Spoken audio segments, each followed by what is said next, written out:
Hey guys, it's Barrett. How's it going? In the Sand Rhythm Music Studio again. And today I just want to talk about a different thing involving guitar composition once again. And this is kind of a thing that's common knowledge. It's not really complicated. But let's just go ahead and talk about it because maybe some of you don't know.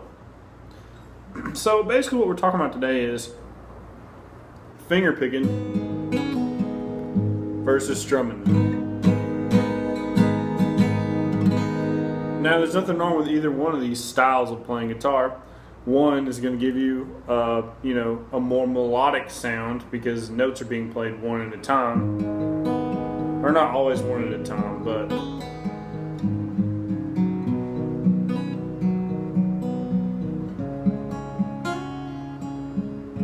now I just use two fingers. What I do is I use my thumb for like the bass notes. So say you're playing C, this A string and this D string will be like where the thumb will be. And this finger will choose like the B and G string. So if you just kind of keep those general rules, it's really not that hard. You just kind of pick out a pattern, a rhythmic pattern, which is easier for me because I'm a drummer, right? And that's where you get like dust in the wind from, you know?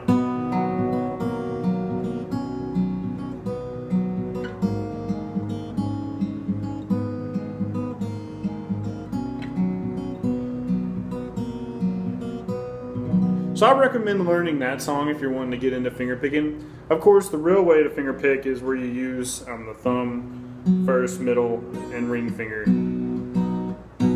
And I don't dismiss that method of playing. Definitely practice that if you want, play like that if you want. It's just never really been my thing. I just kind of like using my two fingers. Obviously for more complicated classical guitar stuff, you're going to need, more of a harmony / melody going on at the same time. So this is kind of a more beginner, whatever, chill, kind of intermediate guitar picking idea. But so like Dust in the Wind does that. The Leonard Skinner, the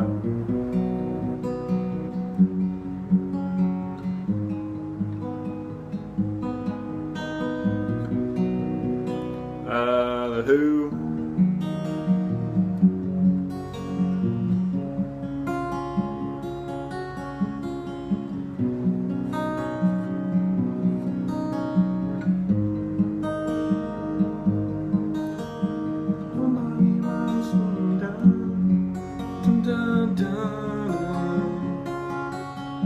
But yeah, that was one of the first ones I ever learned. So, you just kind of find songs that you like that have finger picking in them.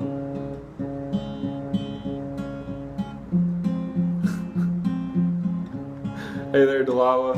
There's all kinds of songs that have finger picking.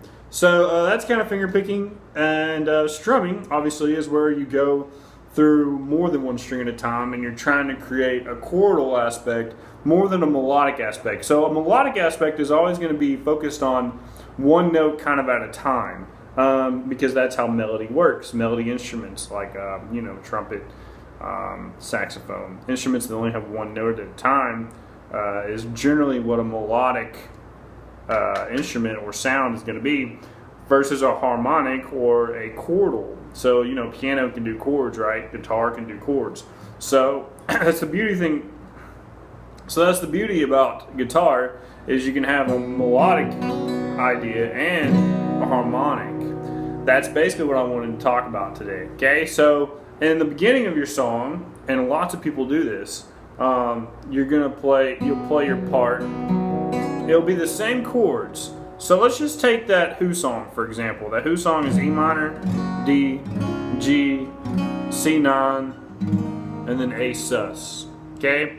So those are the chords in that song. Well, the first time he uses a picking pattern. Same chords. Messed up, but whatever.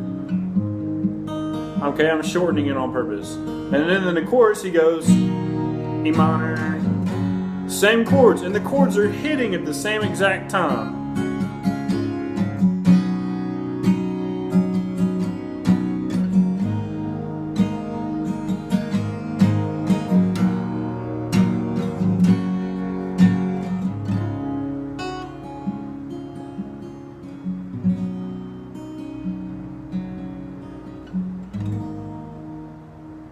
right? So you can use this in your own guitar composition, you know, picking and strumming.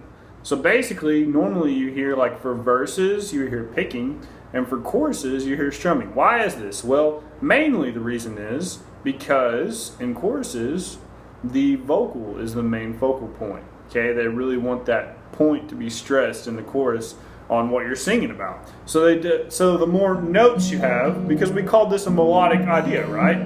Well, if you're singing, that's two melodies going on at the same time. Now, if you're good at this and it's written well, you can get away with this. Like Leonard Skinner, they get away with it.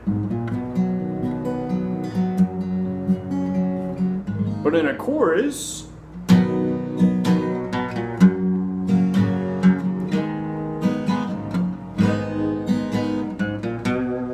right? It's not as complicated. It's not as busy on purpose because they want just those chords to back up the melody. So think about that and, you know, utilize picking and strumming in your songs. Thanks for watching, guys. I'll check you on the next one.